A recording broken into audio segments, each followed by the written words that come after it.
How's it going, guys? It's good. We're good. Christian, Courtney, doing all right? Yeah. Saw you guys have chickens at home. Yes. New chicken owners. Yeah. Chicken owners. Any eggs yet, or? No, we got to give them a couple months, but Yeah, we'll just get got 'em, there. huh? Yeah. They're little babies, so now they're moved out into their coop. Little Rhode Island farm going. Yeah. Trying. Yeah. We got the pumpkin patch. We got the raised beds. Shh. We're doing it. Wait till your friends from DC come and see all that. And you're like, what happened here? Yeah. Who are you? Yeah. They're jealous. Well, I really wanted to talk to you guys. I just think the story of what you lived a few years ago with Haley Grace, your first daughter, who God took from your wombs. She was never born, but do you ever think about, or how, I'm sure you do, how often do you think about the fact and what it will be like when you do see her? Yeah. I think about that a lot. I think we thought about that like every day of my pregnancy with her. Yeah. We just gained so much from such a short amount of time of being with her and knowing that she has had an impact on our life before we even got to see her face. And I just can't wait to thank her and show, and I mean, everything that her stories, all of the good that has come of it is so powerful. And I can't wait Talk to about just it. talk to her about it. Yeah. What do you think that's going to be like? You ever think about it, Christian? I mean, yeah. I mean, I think a lot, like Courtney said about you know, I think contemplating what heaven meeting anybody is going to be like is going to be Yeah. strange, but certainly Yeah. yeah, something I think we pray about pretty frequently and Yeah. think about a lot. Yeah. And it's interesting when you say the perspective, Courtney, because like I think about my experience. I'm sure your experience, but it's probably a little bit different with your other two children. But when you're first pregnant, especially your first, you're thinking, first of all, you're thinking about, oh my gosh, this is terrifying. And what's pregnancy going to be like? It's going to be uncomfortable. And then birth. You're thinking a lot of those things, which are important things. But like, you don't really, I guess, especially dad, it's hard to think too much about that child. You try to, but it's like, it's not in you and caring. But you guys right away had to start. It forced you to think about what's really important Yeah. and who she really is, not just like the stuff around it. And that's really all of life. When you think about it, we think about, oh my gosh, we can get the kid to the soccer practice, like we were talking about earlier. But it's really, and that's all that stuff's important, but it's really not in comparison to who our kids are, or who our family is, and who God is, But I wanted I was reading some of your blog posts that you wrote during that. Obviously, I didn't know you guys then. You were in DC 2020. What a great year. We'll get into that. Made it a whole nother complication to it. But I actually, in probably one of the more rawest ones, I actually want to read it to you. And you wrote, one day, maybe all of this will make sense and we'll be able to see the path that God was leading us down. But right now we can't. And it sucks and it's painful. So writing is my outlet. That's why I'm writing. It's not the best writing. I disagree with that, by the way. I think it's amazing. But that's not the point. These are real and raw emotions that I'm living through every week. This is my life in its most vulnerable state. I mean, that's right there kind of expresses how you were feeling. Like, I know God's doing something. I just have no clue what it is. And I know it sucks. What's that like feeling that way? I think especially during that time, like our faith was strong enough to know that there is going to be purpose. But when you're just sitting in like the hardest part of your life that you know so far, it just becomes this pendulum of like, let's put all of our faith in the path that we can't see. Wait, but this really sucks right now. Like, how am I supposed to keep moving forward? And just getting through those dark days and trying to pull yourself out of that and trying to look for a light out of a tunnel that seems extremely dark is just trying to find that balance through that time period was just kind of overwhelming at some points because all of those emotions come in and out and hit you at different points, and then throw a pandemic on top of that. And the only choice we had that helped us was turning to God. Yeah. Yeah. And it's like what I not loved, but liked how you put it, that I think people need to hear is, I trust God, but this sucks. Like you can say that, right? Like this Bible's full of those kinds of prayers. And I think sometimes we don't think we can. And if we don't think we can, we not run from God, but we sort of, I guess, can partition ourselves off from God, because I can't really tell you how I feel because I don't feel really great. But but if you can recognize, no, I can feel this way and trust God at the same time. And that clearly is how you were from day one. Take us back to, because you're 20, I was 25 at the time. 25. And are you the same age? 26, yeah. 26, yeah. So ripe age, mid-20s, living in the city of DC, working, living, and married for how long when you get pregnant? 3 months. Wow. Yeah. You guys Irish? What's Yes. going Yes, all right. But not expected, right? No, not expected. Yeah. So what was that like? Horrifying. It was. I remember when You had a plan, 3 years, yeah, something like that. we're so young. Like, sure, we want kids down the future, but we weren't ready for that. I remember we first found out we were pregnant. I cried for 2 days, being like, "Oh my God, I can't believe we're pregnant. What are we gonna do?" We were in this small apartment in DC. And then we were like, "Oh, okay. You know what? We have good jobs. Yeah. We can do this. We wanted to be parents. We're gonna figure it out. Mhm. Like, we're gonna do it." And then all of that came to a screeching halt for us. What was going through your mind? I got to be a dad. Yeah, I mean, I think I saw a statistic, and I could be wrong, but it's like I think the average age of a pregnant woman in DC is like 36 or 37. So like 25 isn't like that young historically, but in like DC, 25 and 26 was like really young. Everyone started looking at you like, what is wrong with you? We were the first ones of our friend group. Yeah. And yeah, it was like, I mean, to Courtney's point, like we were blessed to have great jobs, but kids in DC are expensive. Kids in DC are really expensive. And so, I mean, kids are everywhere. Yeah, yeah, but yeah, there was a little bit of to get like, more room and a place to live. You said you were in a small little apartment. Yeah. And then within like a couple of weeks, we moved next door to try to find a place that had an extra room that technically wasn't even a bedroom. It was a den that you could use as one because it had a closet, and trying to scrape pennies together to make that move. And we're working 70-hour week. I mean, we worked all the time. It's like, how is this gonna work? Yeah.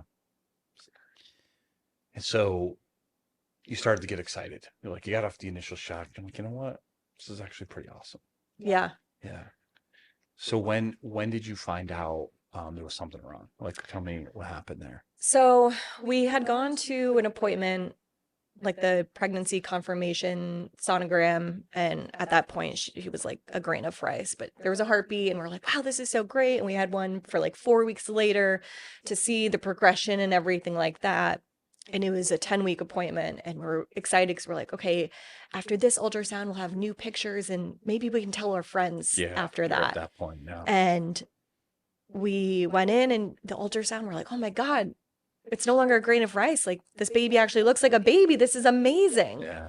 And after that, then we waited to go and see our doctor right after that to check in and, see how I was doing and everything. And she shut the door, and she's like, it's just burned into my brain. And she's just like, we saw something that concerns us. And I was like, what do you mean? Like, we just saw the baby. Like, they looked great. And Your doctor? this was at my doctor. Yeah. And there's an indicator And early in Christian's not pregnancy. able to be with you for this. This one he was. Okay. This was A week before the world shut down. Oh, okay. this was like mid-February, Yeah. I think. Yeah. Um Okay. So that's good. yeah. Yeah, so he was there because everyone you heard the word COVID, but you're like, oh, it's not Yeah, here. yeah, Anyway. yeah. And they're like, there's an indicator in fetuses of a thickness of fluid in the back of their neck. And if anything, I think it was like over a millimeter, was an indicator that something in their chromosomes might be wrong. And so we had no idea what it meant. We had no idea what we were possibly going to be dealing with. And we left that doctor's office after taking a bunch of blood to be sent off for genetic testing. And then the very next week, we went to a high-risk doctor in Virginia, at a hospital there. And they did more testing, more ultrasounds. And that was at 11 weeks. And I knew it wasn't good when the doctor didn't come in, but the genetic counselor came in. I didn't even know there was such a thing. Yeah. I guess you find And- out these things when you don't want to, right? Right. And so then she tried to like talk to me. And at that point, the world had shut down. And I was in there by myself and had to call Christian. And we were just sitting on the phone with this doctor and the genetic counselor. And they're like, your baby has Turner syndrome, which means that the X chromosome out of the double X chromosomes for a female is missing. And in our scenario, the outcome, because there are people that live with Turner syndrome, and they live fairly normal lives. And so, you know, we were kind of hopeful that like that would be our case. Like, okay, something might be wrong, but What are the complications if you can live with it? you would need some hormone replacement therapy to like get a child through puberty. Yeah. They have little like more health risks, so you got to be a little bit careful, but you might never know that somebody has Turner syndrome. Right. So when we found out that she had Turner syndrome, we were hopeful then that that could be our outcome. But when we went to Virginia Hospital Center and the genetic counselor came in and sat down with the doctor, they're like, there is a 1% chance this baby will survive, and you very likely will not make it to term. And this baby you'll probably miscarry this baby within like the next 3 to 4 weeks. Was that 11 weeks? This was at 11 weeks. And they're like, we're actually surprised based off of like how much fluid was building up all over her body. And they could see it around her heart and around her lungs. They're like, we're surprised that your body hasn't miscarried this baby yet. So what goes through your mind? Probably don't remember. It just, I wish I didn't. Everything just stopped. Like I just didn't believe them. And I kept being like, okay, but what if it's not? And they're like, no, like we're telling you 1% because we can't tell you 0. And I remember just like running out of the building and just So like, where are you at this? I'm sitting in a car in a parking lot. Yeah, that's fun. Good times. Jeez.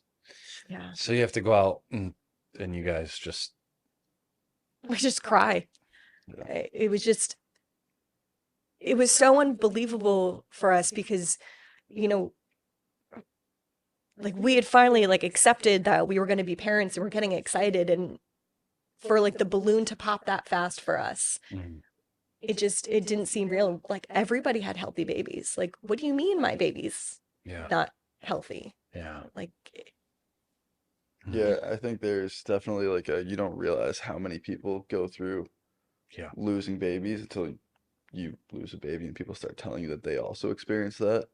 But I think like what stood out to me was to Courtney's point, there are people that like have Turner syndrome, and like I remember like my mom when we were like kind of figuring like maybe this is what we don't know yet, but maybe like I got sent. My mom sent me like a list of like people, and there was like an Olympian who like had Turner syndrome, and like so it's like no, this can be like totally fine. Like she might have a hard time conceiving, and she might be short, but who cares? Like Yeah, right. we'll deal with Yeah, that they in were all 20 small years. things. Yeah. Yeah. And then Courtney sort of said it.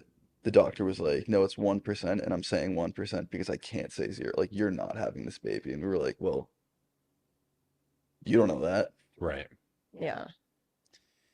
Yeah. So, because I mean, obviously, a lot of people do.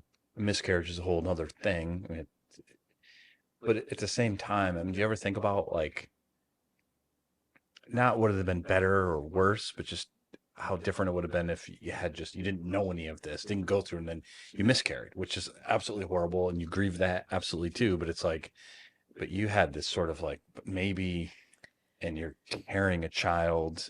I mean, what was that like? That was kind of the point that we were struggling with my entire pregnancy because I carried her for 22 weeks.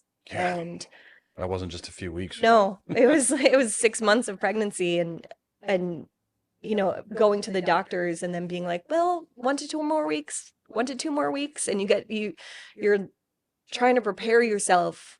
And I had to go every week for heartbeat checks. Mm. And I remember after my first one, and I was going to check out, and I said I needed to make another appointment. The receptionist, because again, heart of COVID, they're like, "Do you want to just do the telehealth thing?" And it was so uncomfortable to be like, "No, I have to come in here because my baby might not be here next week." And It would like, have been nice to have a little note somewhere on a file. yeah, yeah.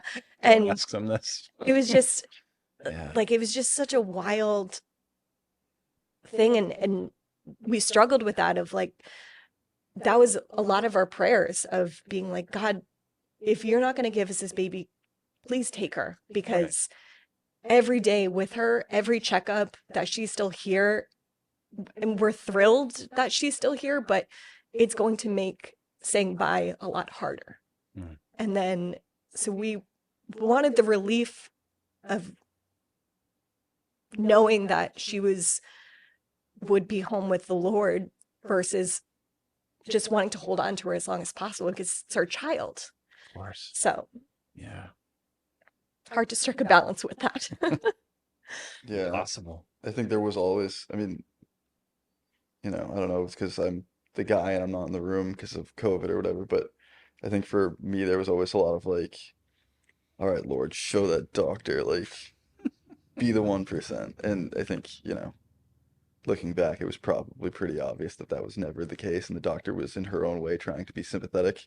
I mean, in her own way, she was also probably saying, you could just end this and be done with it, which was obviously not really on the table. Did they for us. ever? They never really directly said that. They No, just kind of said there were options. No, they They said that. they said it to me in the 11-week appointment. That they're like, you can terminate now and not deal with this. I'm like, that is not my just choice to make. That Yeah. no, I don't care. You could tell me 0 and Right. We'll let God. because Let God do it. yeah, because she held on for 22 weeks. So She had a good old time there. yeah, I was like, so what? Like, who am I to? And this beautiful story came of her. Yeah. So now that you've had a few years, when you think, because it's very specific to the question of why, God, wouldn't you just take her instead of letting me deal with this? Do you have any thoughts on it now? Or is it still the same? Why, God? No, we thought about that after Luke was born because we got pregnant with Luke very, very shortly after Haley was born. Yeah. Were you And trying to do that? Or- yeah. Yeah. I was like, I know now more than ever that I want to be a mom, Mm. and I didn't want to wait. Yeah. And there would be no Luke without Haley. Mm. And thinking about that, and he's the best little kid, and Mhm. and then with that timeline too, and then we wouldn't have Emma. Mhm. And the other day, it like gets me more choked up than a lot of things talking about it. Margot had texted me, and she had just found my blog. And I hadn't read it in a while, so I went back and looked at it. And when I was writing it, I wrote the first like 4 or 5 all on the same day. I was just mind dumping everything that had been going on. Mm. And I wrote those on April 20th of 2020, or excuse me, April 7th of 2020. Luke was born on April 7th of 2021. Oh, wow. And so I was at work and I like broke down crying, and I just now almost 4 years later, I'm like, God had set apart that day for me to be a very important part of my motherhood journey. For me to start writing the blog about Haley and have that same day, a year later, be the day that my son is born. Mm. Like little things like that Yeah. just keep popping up that I'm like, this is why. Like, I know that there was a purpose. And I remember another day about a year or so ago, I had like such a strong feeling that I needed to go back and reread a lot of my posts. And I was like, I don't know, like it was so certain that I needed to read that. Hmm. And later that day, a friend of mine had posted how she lost a baby like midway of pregnancy. And her and I connected, and I was like, I now know it was God being like, hey, can you brush up on that? You're going to need to help somebody. Yeah. And there have just been so many little moments of like, it's for us to tell this story and to help people, because none of it's easy. Mm. Like this type of loss, this type of pain that you don't expect to go through, you shouldn't go through. Like it's your child. You think you're going to get to raise them your whole life. And there have been so many times that from us being vocal about our story, we've seen it help people. And that's the biggest blessing we can have.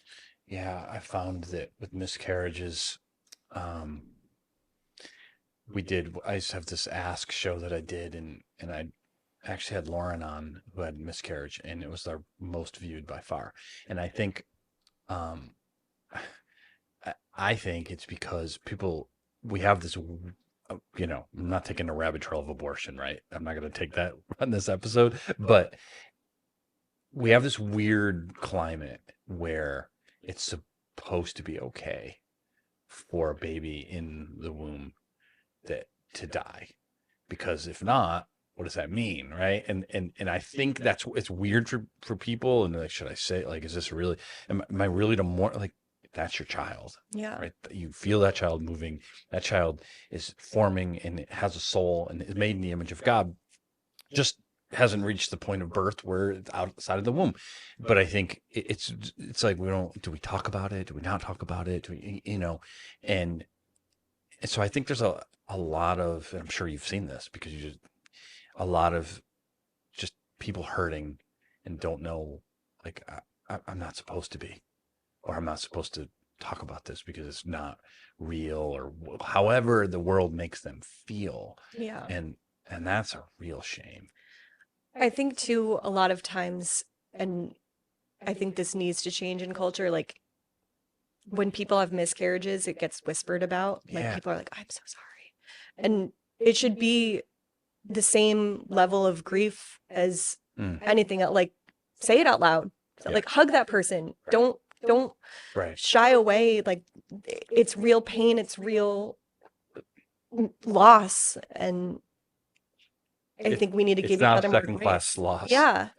Yeah. And that was my point. And I think that's part of it, is like, well, if that's real loss, then the other's true too, that we shouldn't end these pregnancies. Yeah. And we have this whole debate of all this stuff. And I don't know if that's the only reason, but I think it's a major factor.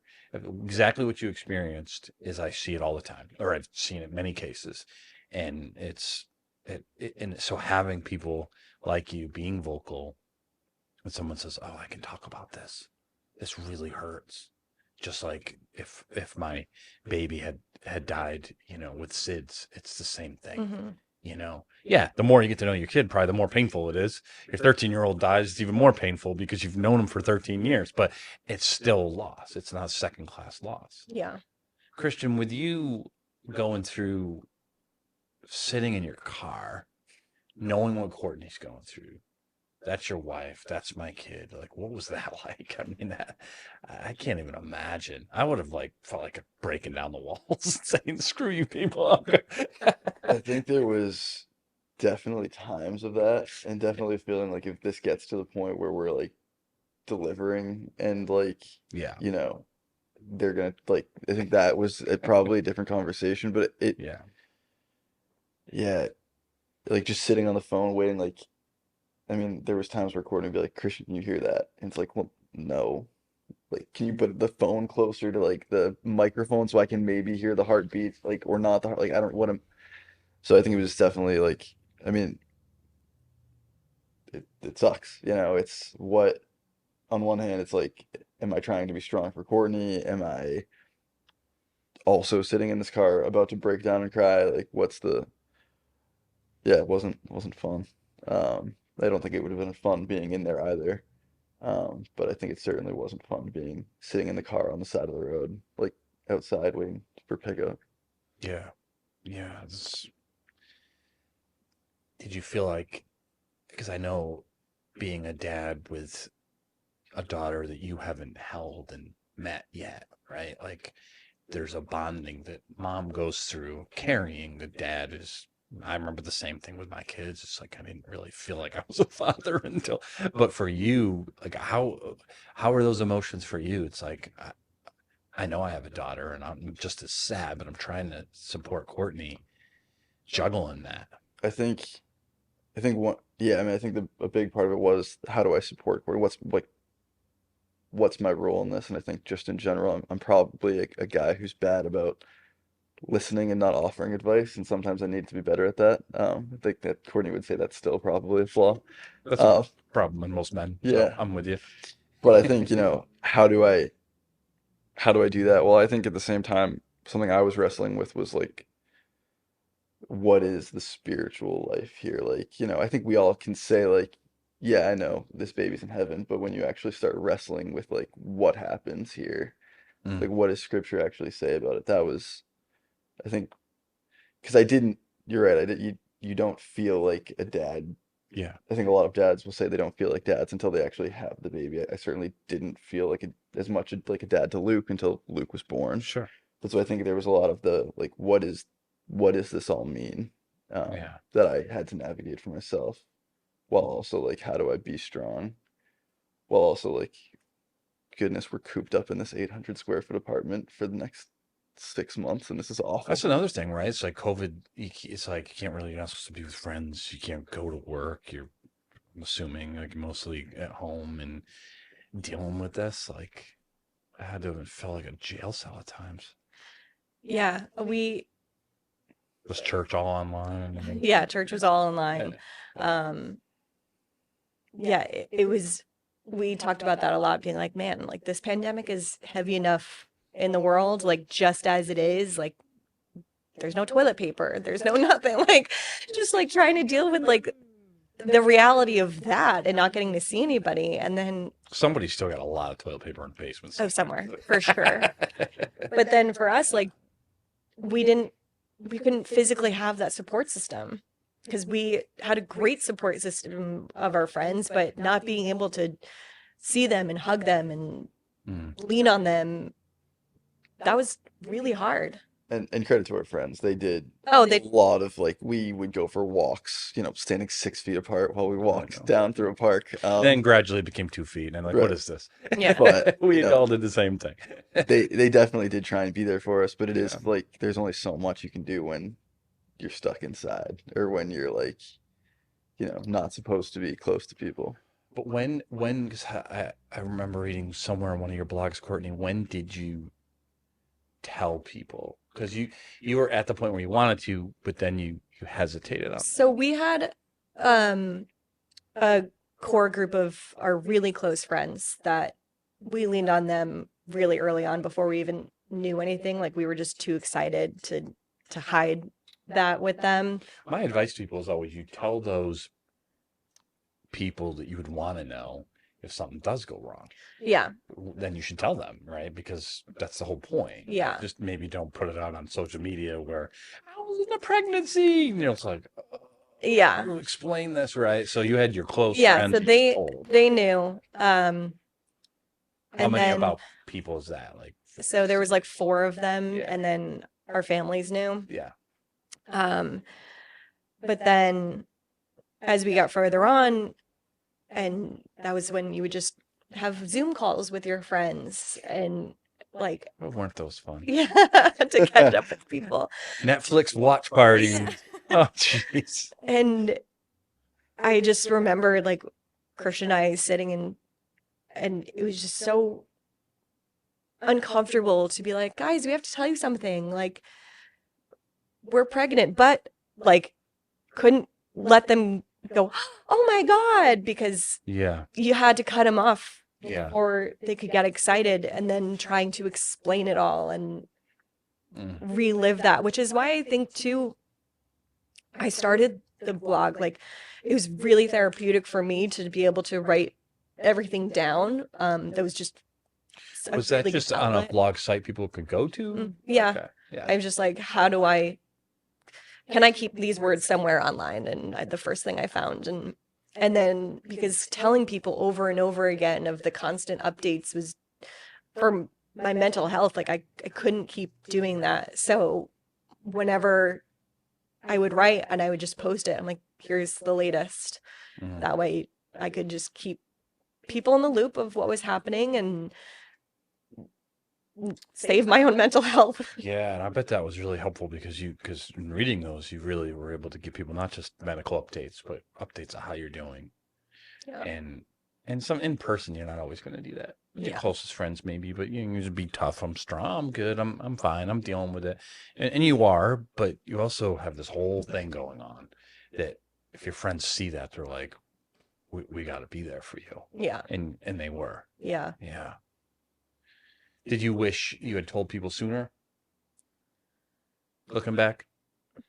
I don't think Besides so. the close, yeah. I think we needed to figure out How many what was weeks going about on. do you remember? Like, how long did you go knowing?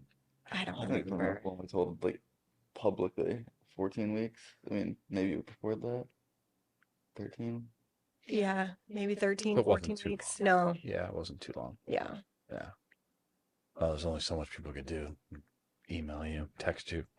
Yeah. Yeah. Yeah. So was there in those kind of early days, and actually at any point, your faith's strong, right? Was there times where you're like just angry with God? Yeah. I think a lot of it, like the initial thoughts of like, what the heck is happening? We didn't expect to get pregnant. Okay, we got pregnant. Okay, we came to acceptance of being pregnant. Why are you going to take her away? Mhm. Like, it was just a lot of confusion and just dealing with so much in the moment. And I don't know if it was like, it wasn't anger like directed to God. It was just feeling angry, and some of our prayers were just like a tantrum. Like, just that's what it felt like. It was just being like, I don't get it. Like, what is happening? Like, why is this happening? What are you doing? What is this path you're leading me on? Because it didn't feel real. It didn't feel like it should have happened to us. And like, we would listen to a lot of our church sermons, and a lot of the messages that our pastor was saying, like, felt so pointed to us. And like, I remember one of them being like, God just doesn't wing it with your life. Like, he's not just being like, oh, let's see what happens to her one day. Like, he knows what's going on. And I think that was something that we had to just keep reminding ourselves on. Like, there is purpose. But yeah, it sucked. Yeah. Courtney brought up like the church services, and it really did feel like, every week was like the pastor was like speaking to us. And it was like kind of funny looking back, being like, can't wait for church. Like, I'm looking forward to church, but I also am like dreading the fact that I'm probably gonna be crying in 20 Look minutes. over at each other and be like, are you This is- crying too? This is awesome. Loving this.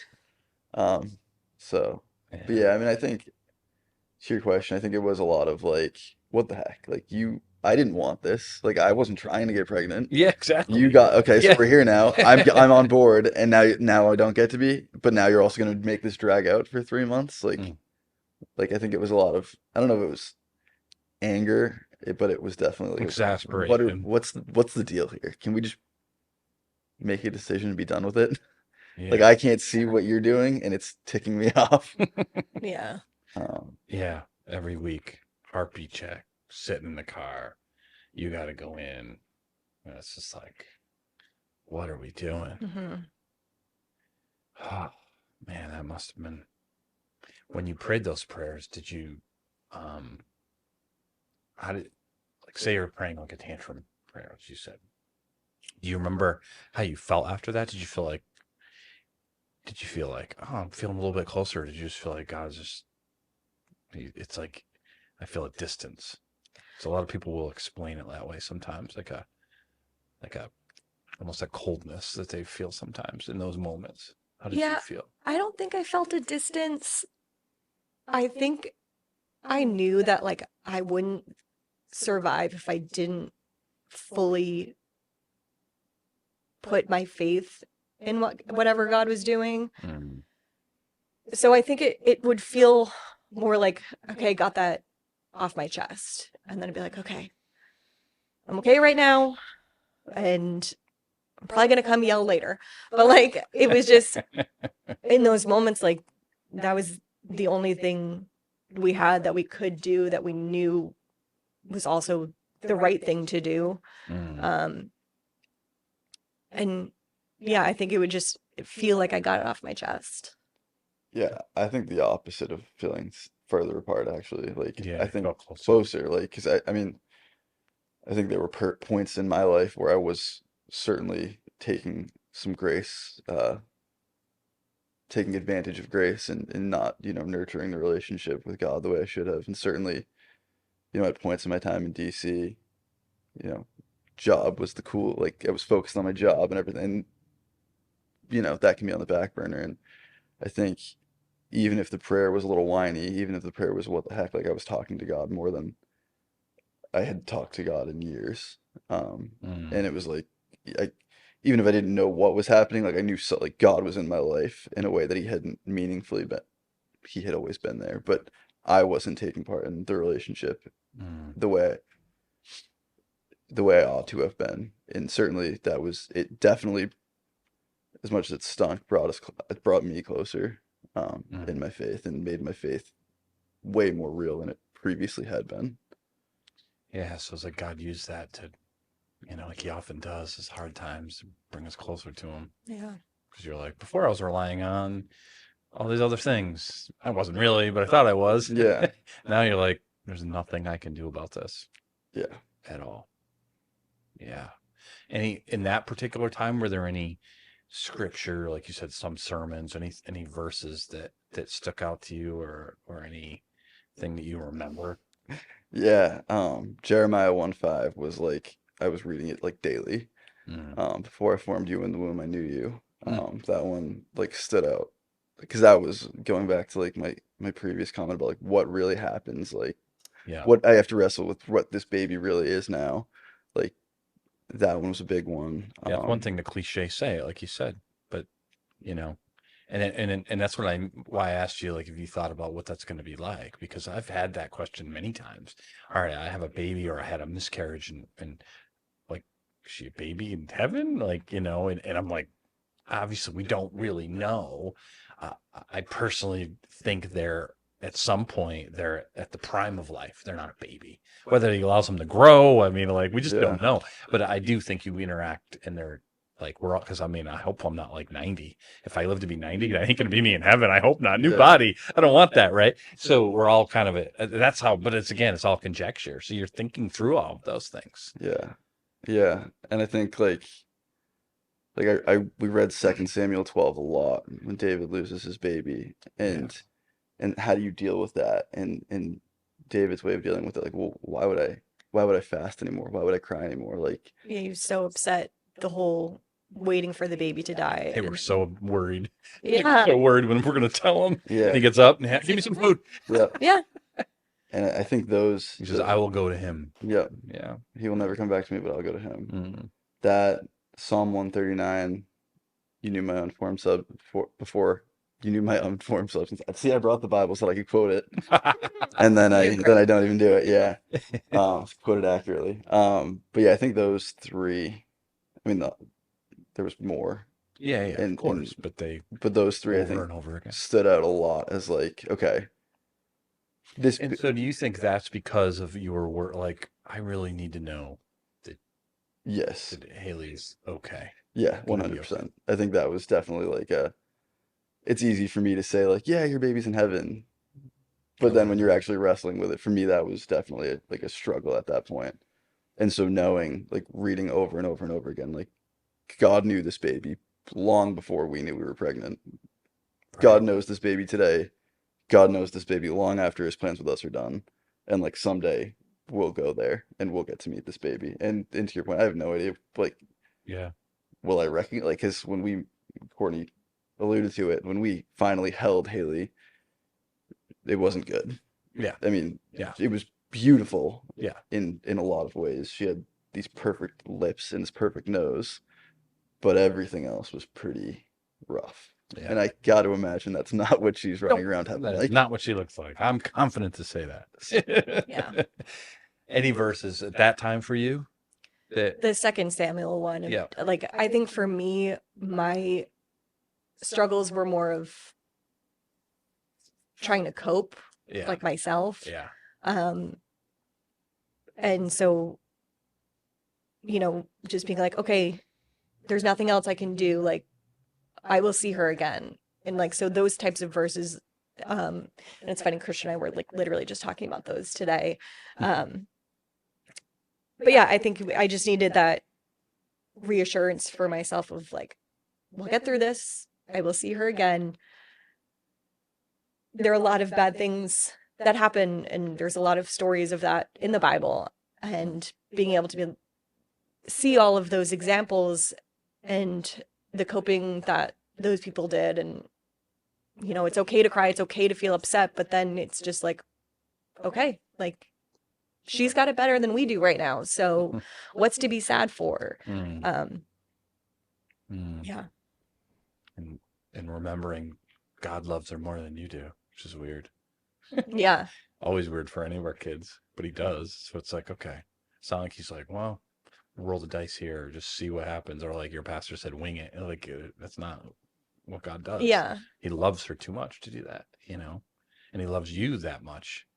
So that's where it becomes a whole element of faith, because you're like, this does suck, but you love us, and you love Haley, and you love, so yeah, I just got to trust you. And the Bible is full of that. Yeah. Yeah. And you don't really, I mean, to think about it, you guys are mid-20s, that's, you weren't little children, but that's a lot. Like you said, you were kind of like, oh, living life, living the dream, and not that you hadn't had any bad things happen, I'm sure, but this is suddenly a big ball of concrete landing in your life that you have to carry. Crazy. Especially during COVID. Oh. So like, when did you start? Tell us what happened after that? Like when did you, was it getting worse and worse? So, every like 4 weeks or so after, I think it got a little more frequent towards the end of my pregnancy, I would have to go back and keep doing more ultrasounds. And that's when like I could see things were getting worse. And it was hard too, because you got an expert at looking at them. Oh yeah. I could because I look basically at have ultrasound. I'm like, I got it. Yeah. And it was getting harder too, because I had a very like noticeable pregnant belly, and so people would be like, oh my God, congrats. And you'd have to just be like, oh, thank you, and move on. And does that make you, like, when you see an obvious pregnant woman, like, hesitate? Just say Because, It makes me watch my questions a little bit more. Yeah. Like even when I had Luke, and people would be like, "Oh my God, is he your first?" oh, yeah. I hated that. And I'll say he's my oldest, but I don't ever say he's my first because Oldest. Haley was my first. Yep. It's true. And so I try to watch where those questions because you never know like people's stories and Yeah. try to be cognizant of that. And yeah, so when we were getting further along and I was going to these ultrasounds and I could see where all the fluid was building up in her body. I could see the spots around her lungs and around her heart. And they were constantly checking for blood flow in and out of the umbilical cord. And that was like what they said, like kept her longer than they anticipated. They thought that would be insignificant a lot faster. And it was just going through that, like you become numb to it. Like it was just About how many do you think times did you have to do that? gosh, so many. Like 4 or 5 Four. ultrasounds and 10 heartbeat checks. yeah. And I remember one day, stupidly, I planned one of the heartbeat checks on my birthday. And like that was the first one too that they couldn't pick it up with the smaller Doppler that they normally did. And she had to roll in this like ultrasound machine. And I remember when I was just laying there, just praying to God, be like, don't take her on my birthday. Like this birthday already sucks. Like, please don't take her on my And also, I birthday. don't want to associate Yeah. birthday. Yeah. Yeah. And she was still with us and stuff, but it like, it just, Yeah. you become so numb. And like, I remember we'd drive and the appointment, it's like, okay, how you feel? And it's like, I don't know. I don't know how I feel. Like, it was just so heavy and our new normal. I know. Yeah. What did you do to distract yourself? Because you're Bought a lot of coloring books because that's what you did during COVID. You bought coloring. That's what I did. I've never been a great colorer. Heather did her crafts, that's for sure. I was like, oh gosh. Yeah. Yeah, I mean, I remember like walking around like the street and like I have this vivid memory of it being really hot one day, like DC humidity heat. I guess it was technically Arlington, but like, and I just like, well, I can't sit in this car. I'm just gonna walk until I get the phone call, and like, just yeah, just not fun waiting. Yeah. Yeah. And then the day that we found out that we lost her, was it's just a different office of the same practice that I was going to. And so I had never been there and I had never seen those nurses or those doctors. And that light is blinking and I'm afraid to tell the story and have that end. Change it, Steve. We'll just have her pick up Yeah. on that day. It's like I don't want to get into like the No, but it was in the middle and I didn't see it blinking. I was thinking we're probably right around that. It's like 45 minutes, right? Time flies when you're having fun. Oh yeah. Ah.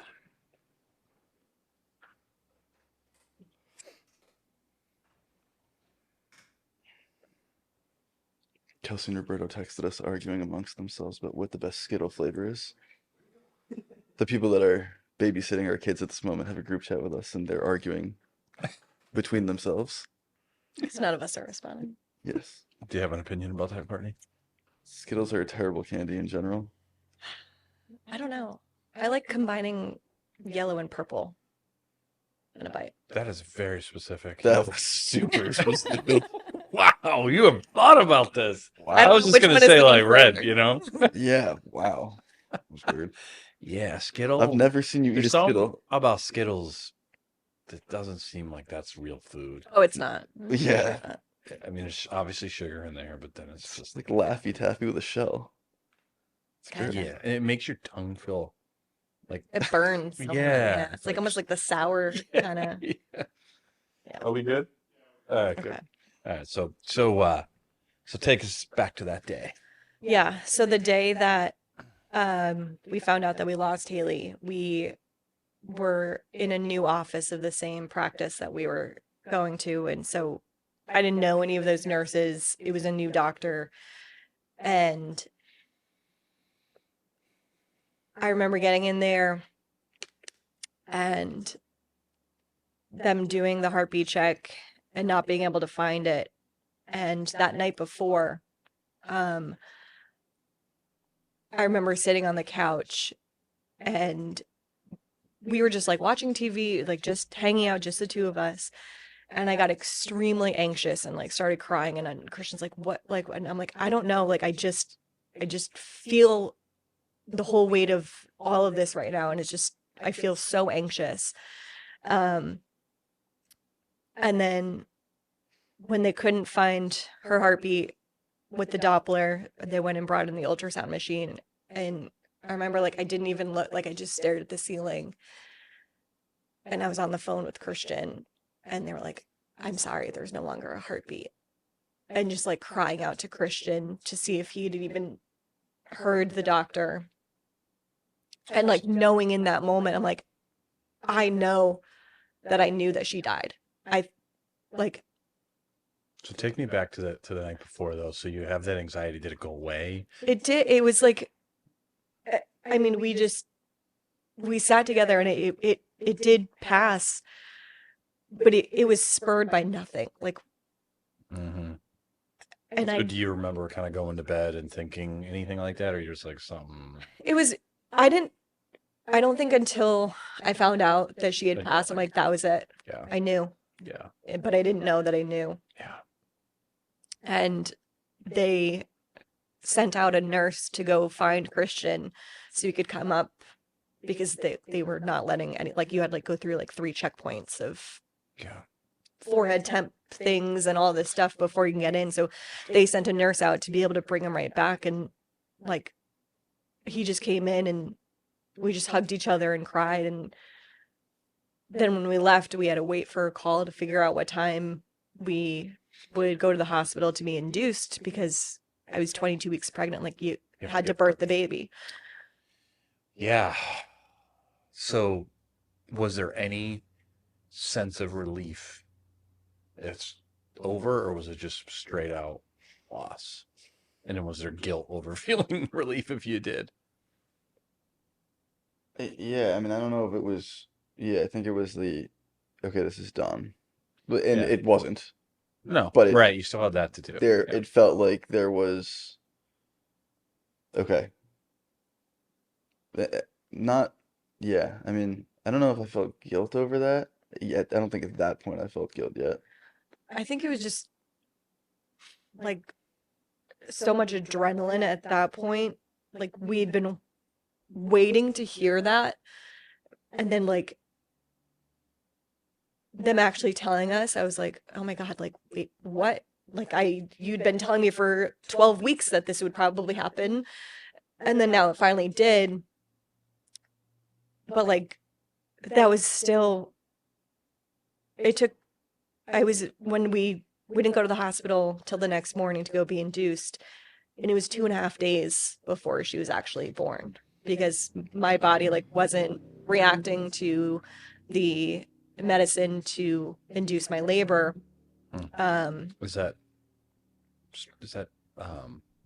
normal? Like, I don't know. Really I don't think so. I think it probably was a combination of like my body not knowing that it's time to give birth. Yeah. And it still being so early. Like if my body didn't recognize that she had passed. Yeah. But yeah, she like. So you're in a hospital. You're both there for 2 days, just waiting. Yeah. What was that like? Indescribable, but try. Yeah. I think we were just like numb to it. And I don't know. It was just like the weirdest limbo of tiring. Yeah. Like it was just exhausting. Like you're just. We thought it'd be quick. Like we were like, okay, Do this. We'll Yeah, get through this. We'll mourn this. yeah. And you're just And like, like our parents were calling and being Yeah, like, nobody "What's could going on?" I'm visit. like, I don't know. Like I still don't. We don't have any answers. I'm still not giving birth. wow. Yeah, They let you be there at least. You just couldn't leave the room, probably, right? exactly. Yeah, I could not leave the room. Yeah, but they did let me be there, which avoided some potential problems for everybody. Yeah, Yeah. exactly. Yeah, they were hopefully because at that point it's what month? June. Yeah, so they were at least a little bit less crazy by June, as far as just a Yeah, little bit. Summer, Yeah, some of the numbers are going down and all that stuff. Yeah, yeah, but hospitals were still kind of nuts. So yeah. And I remember, so we got there on June 18th, and it wasn't until June 20th in the morning, um, I had felt my water break, and I was like, okay, I think something is like actually finally happening. And in that moment too, like I realized that like everything was gonna change in that moment because like I'd been pregnant for 6 months and nobody thought it was gonna be. Like I was in labor for 2 days and nobody thought it was gonna be. I'm like, surely, like all of this is taking longer than everybody expected, like par for the course here. Like, and then once they started like my doctor came in, they like wheeled in all of like the tools for birth and everything like that. Like I was like, oh, this is real now. Like this is gonna happen and this is the end of it. yeah, and what was that like? It was hard. Like after she was born, they took her to wrap her up and everything for us. And like, I just remember Christian and I just like face to face, just crying and praying. And because like we didn't want to let go of that chapter, it was the hardest to live through and to cope with. But I didn't want it to end. Yeah, And like before they gave her back to us to hold, like I'm just like yeah, I think it's just not, when that's the situation, it's not like the TV show Baby where there's screaming and crying and happy faces. how long did it take about the labor? The labor, 15 The minutes. delivery. Yeah, Yeah, it was quick. yeah, And so getting like snapped back into it of being like, oh, we're there for 2 days, and being like, oh wow, like yeah. right now. And so do you see the baby right away, or do they? they did a pretty good job of hiding her from us, which was probably So she, because of a little bit. yeah, her body was just very swollen Yeah. from all of the fluid that she was retaining. Mm-hmm. Um, and so it was just a couple minutes that until they like brought us over, and we spent 6 hours at the hospital with her because then they still had it like I had an epidural and everything, so Yeah. I had to get my own body Yeah. back and be able to walk again and stuff. But it was 6 hours with her, and then What was that like? 6 hours? not enough. Yeah. No, definitely not enough. I think it was. I mean, that was my first opportunity to like, Mm. have Yeah. any physical relationship with her, Mm. to the extent that she was there. Yeah. But there were a lot of tears, but also like some smiling moments. There was still like look at how cute Yeah. her little lips are. Like look at her perfect nose. Like, Her chin looked just like Christian, so there were moments of like, wow, Yeah. look at her. and That's like, our child. Yeah, Yeah. it's even tinier than the tiniest baby Yeah. you see, but it's still like, this is ours. And I think there was a lot of like, I just want to hold you. I don't want to let you go. I want to like think about who you are. And again, definitely intermixed with with a lot of sadness and tears, but also like some moments of happiness in that. Um, Yeah. And I think that's hard. One of the harder things for like a stillborn loss, a miscarriage loss, any type of like child loss, like we were grieving a life that we had imagined we would have that we didn't get to have. Yeah. And that's really hard because we pictured ourselves being parents and wondering who is she going to look like? What is she going to be like? Is she going to be like strong-willed? Is she going to be like, what are her hobbies going to be like? But hearing you describe it, because I'm being a dad, Christian, and I, here's how I think. You never know, but I feel like I'd be very focused on Heather because she's carrying the baby, and I know I'm a dad. And I'm grieving this too, but it's like she's, you know. But then I feel like that's when I would probably get angry. Not angry, like, but like because you see, like, I want to see this child smile and cry and do stuff because this is now like my child. Not that it wasn't, not that she wasn't, but like this is, and you're not going to see that. That would just be so hard for me. I I don't want to get ahead of Courtney because I know that she has thoughts Yeah. on this moment too. But the moment I felt like Yeah. the typical like dad feelings was when we actually had to like leave the hospital after 6 hours. You're like, I can't leave my kid. Yeah, it's Yeah. like I'm gonna put you in this bassinet alone, and I'm gonna shut the door, and there's no one else in this room, and you're by yourself, and I'm Yeah. supposed to leave. And that for me was probably the toughest moment of the whole thing. That was like, Yeah. man, that was really hard. Yeah, because you got two kids, two more kids now that are alive and well, and you never do that. I mean, put them to sleep, but like Yeah, leave them somewhere and just Yeah. walk away. yeah, Yeah. It was just, yeah, finally they're like, okay, like it's ready to go home. And we're like, you want us to do what? Like, and yeah, I remember like they had went and found, so Turner syndrome, um the like colors and symbols and stuff for it is purple and butterflies. And so they went and found like a tiny little purple hat to put on her. And they like had a blanket that had, or a bracelet or something that had like butterflies on it. And like the nurses and stuff there were so good to us. And so she like looked like this perfect little doll, honestly. Like she was so small and like wrapped so beautifully, and to put her down and like walk out that door knowing that like it was a physical like closing the door of that chapter.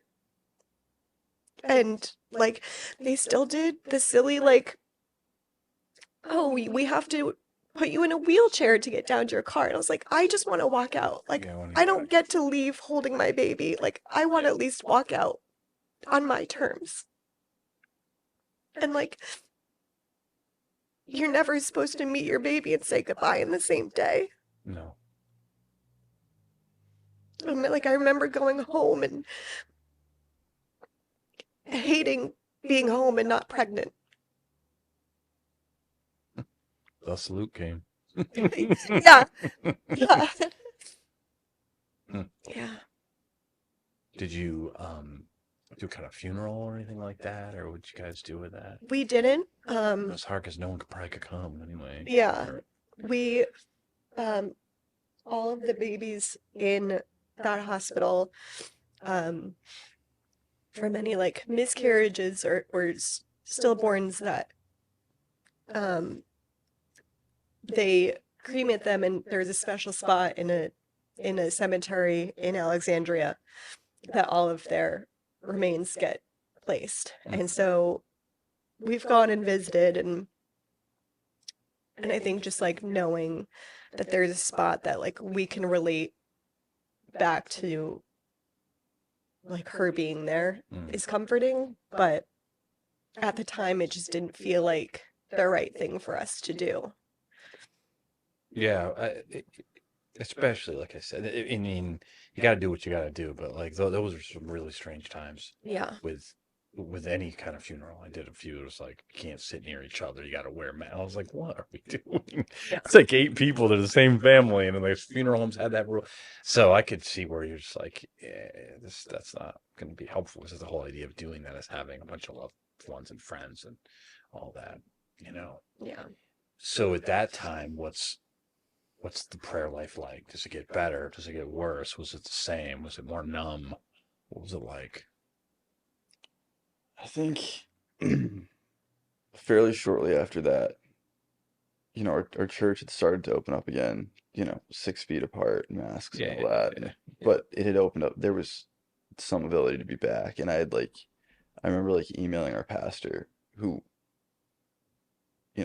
knew us, but didn't know us all that well because, we had started going before the pandemic, but not long before the pandemic Mhm. to this new church. And then the pandemic happened. So it's like he knows of us, but not super well.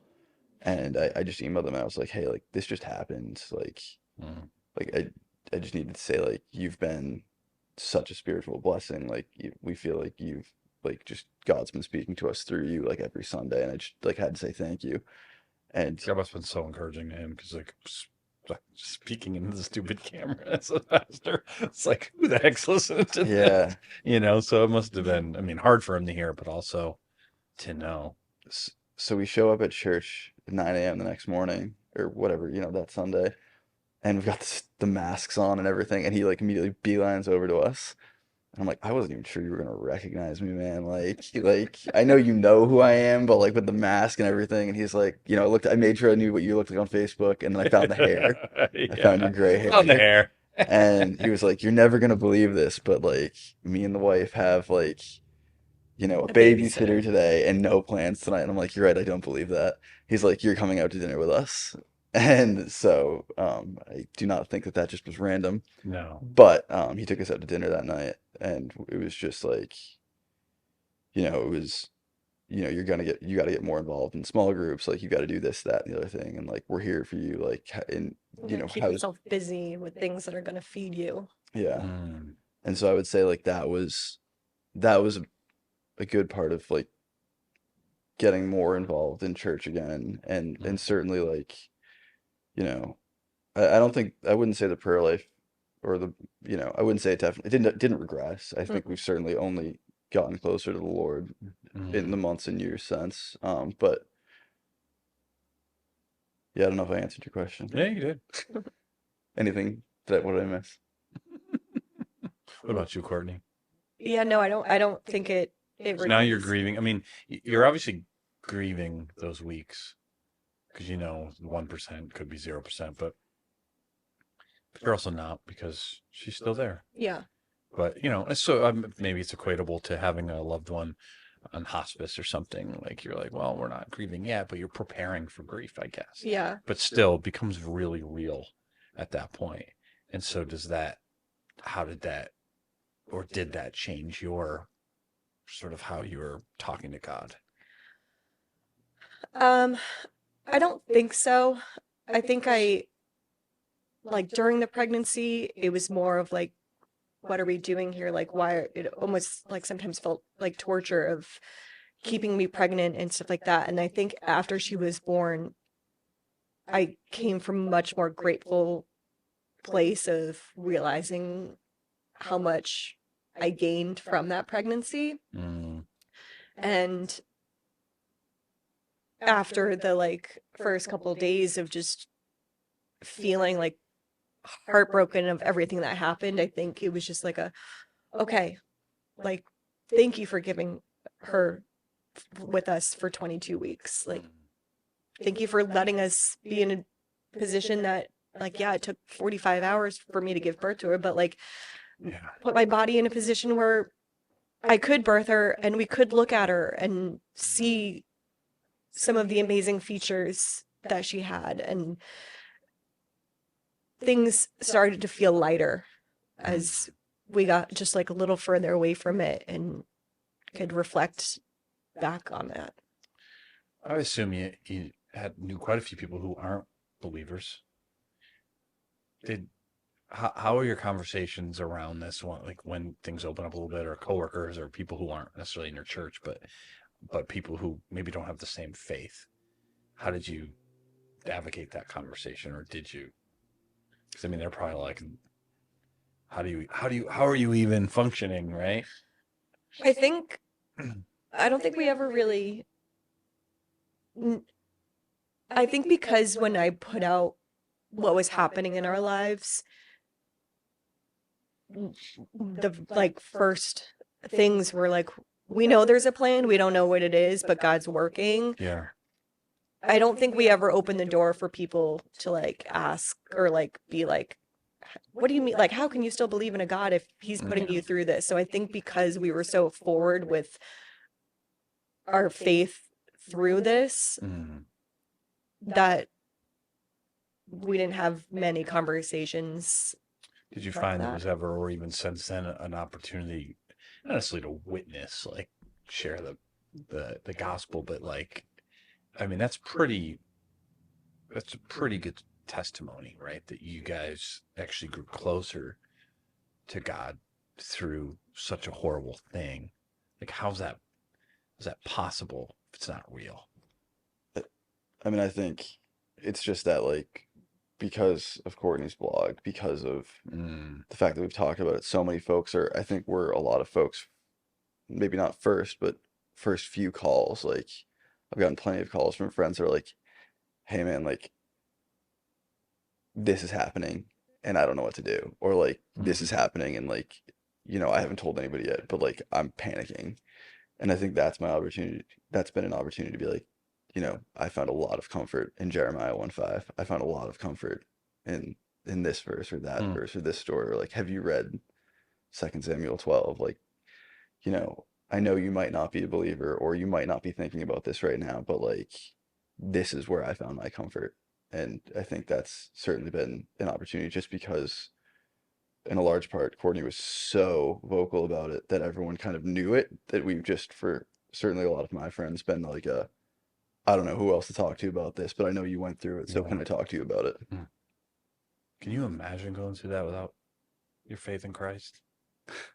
I mean, it's hard to imagine, but just people do. No, yeah, I don't. I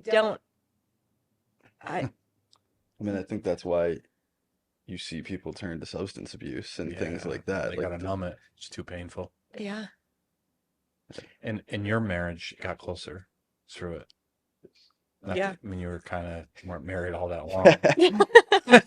Relationship, I should say. Yeah. Just marriage, but you're. Yeah, at that point, we'd been together for 6 years. Gosh, I didn't even think of that. Like, you're only married 4 months, so we're just thinking, oh wow, it's kind of soon to be pregnant.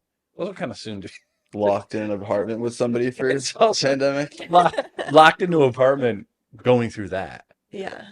Yeah, that's gonna make or break you, probably. Yeah, probably certainly could have. I think it would be hard for something to be worse than that. Well, Oh, I know. let me. yeah. Don't worry, God. It was a good way for us the good Lord to test us. Well, not test.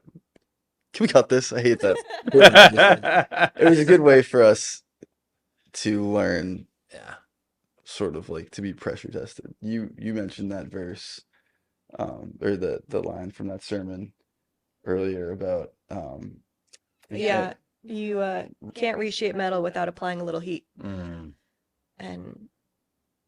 yeah, Sometimes a lot of heat. a lot of heat. But it was for the better because, like Christian said before, like we'd praise God at our high moments and we'd turn to God in our lowest moments, but we live day to day for us.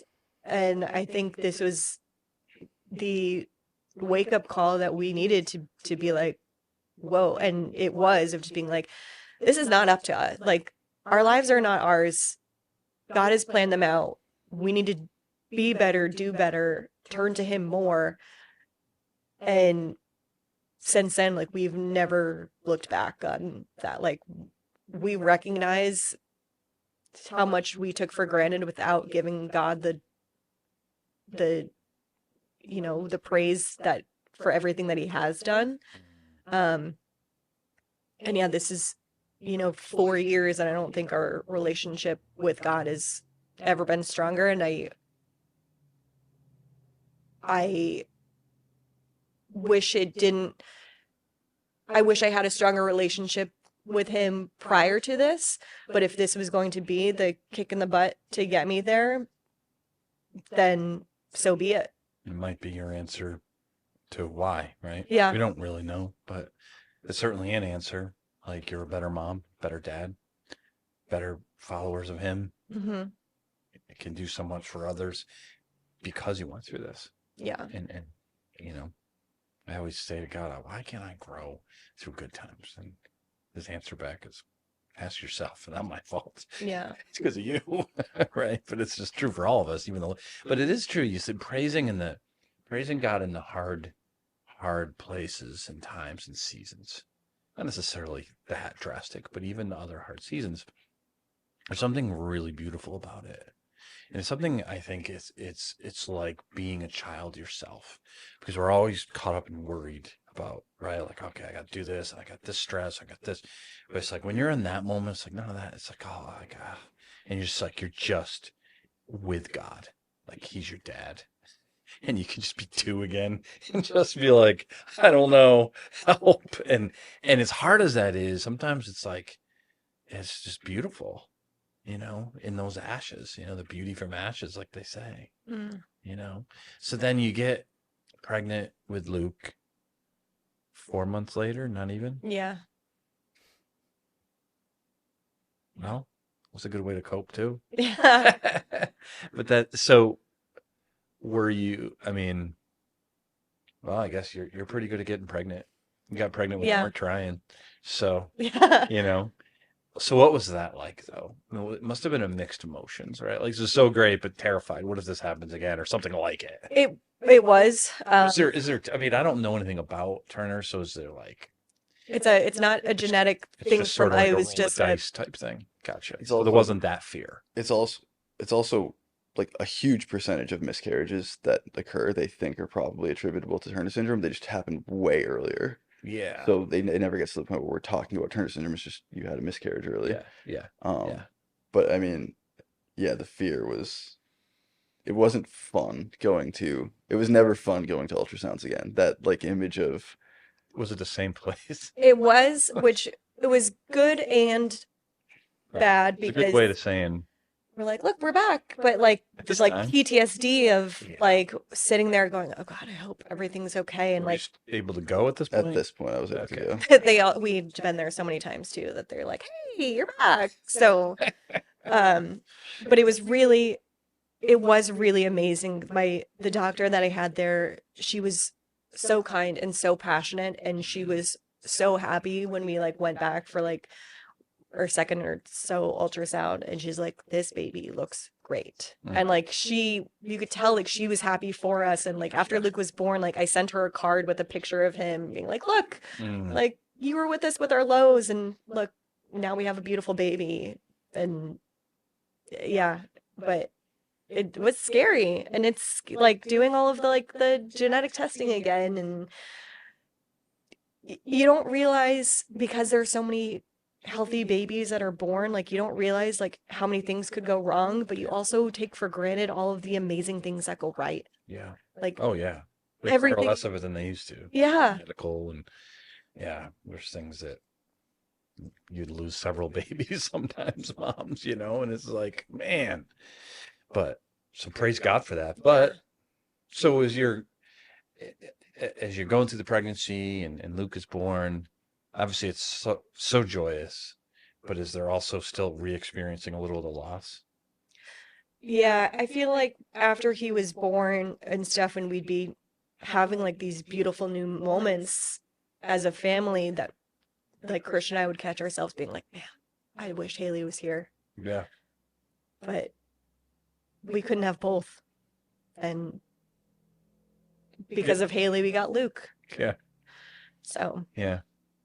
But still, you know, you could be like, well, you can think of it like that, but you can also be like, well, God could have worked it out, or Luke came later, and who knows how God works all that stuff out. So Yeah. you could be like, so it's like, but I think that's what loss is. It's like, there's a goodness in the loss because it means she matters. yeah. If we didn't think like that, then well, her life does matter. And so there should be a whole. A whole's good, It's not, but it is because it means something. Yeah. And you're carrying that, and that's still a beautiful thing because it's like that is her that you're carrying. What would you tell people who are friends or family to someone going through that? Not necessarily Turners, but maybe something similar. Baby, kind of going through that, a pregnancy where it's not looking good. What would you do? What would you tell them not to do? Because people never, I mean, you've been on the other side of those things. It's like, what do I do? I don't, do I say nothing? Do I ignore it? What do I do?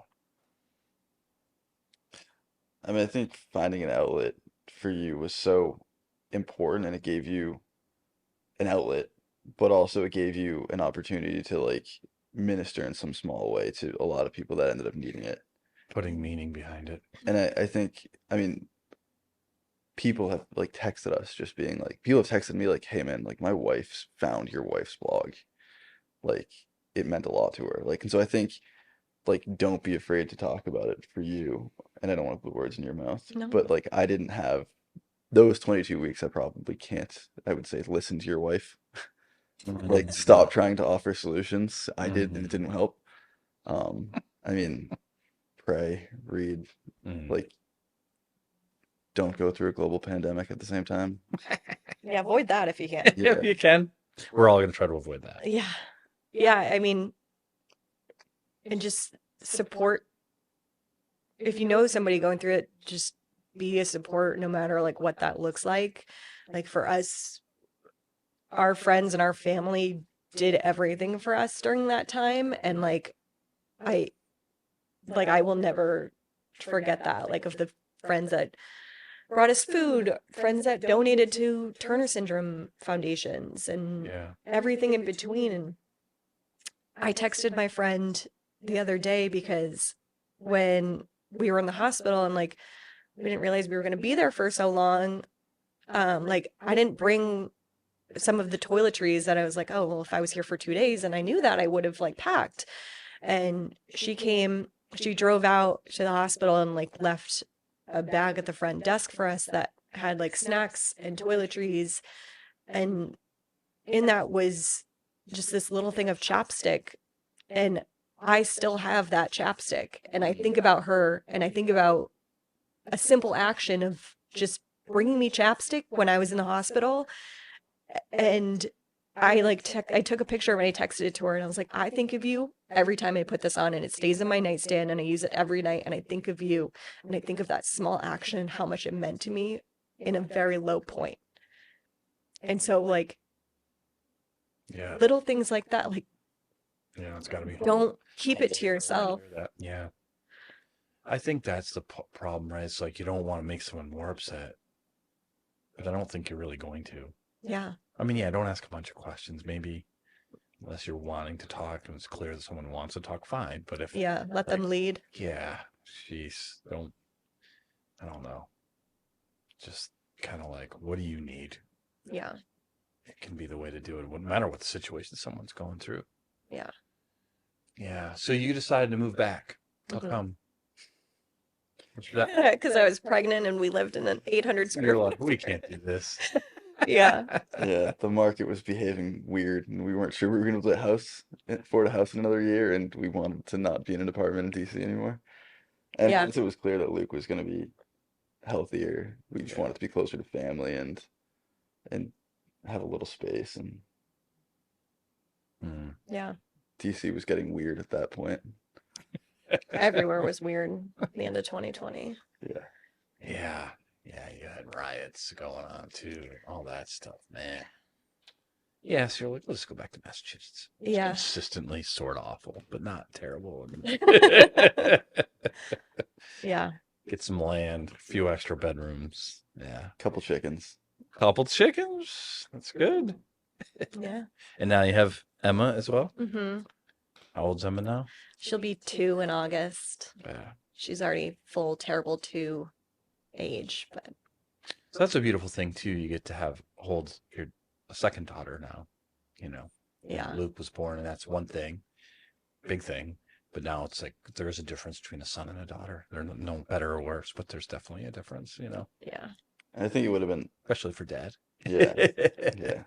You love your kid, you throw him around, your boy, but Yeah. your little daughter, it's like she gets you wrapped around her finger immediately. I think it would have been hard though if we'd if Luke had been a girl. Like it would have felt very.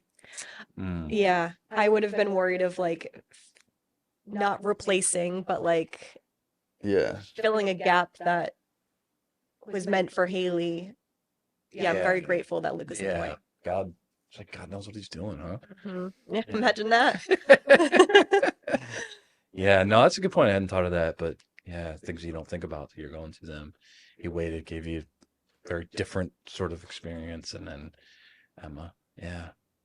And so you still find you're able to minister and able to help people going through this, and probably will always. Yeah, and I think the further we get away from it, the more time that passes, the more things that we realize. Like it wasn't until last week that I realized the birthday date thing, and I'm like, I can't wait for God to keep revealing little ways that this is helping, and probably so many other people that have read it and it's helped, and I don't know about it.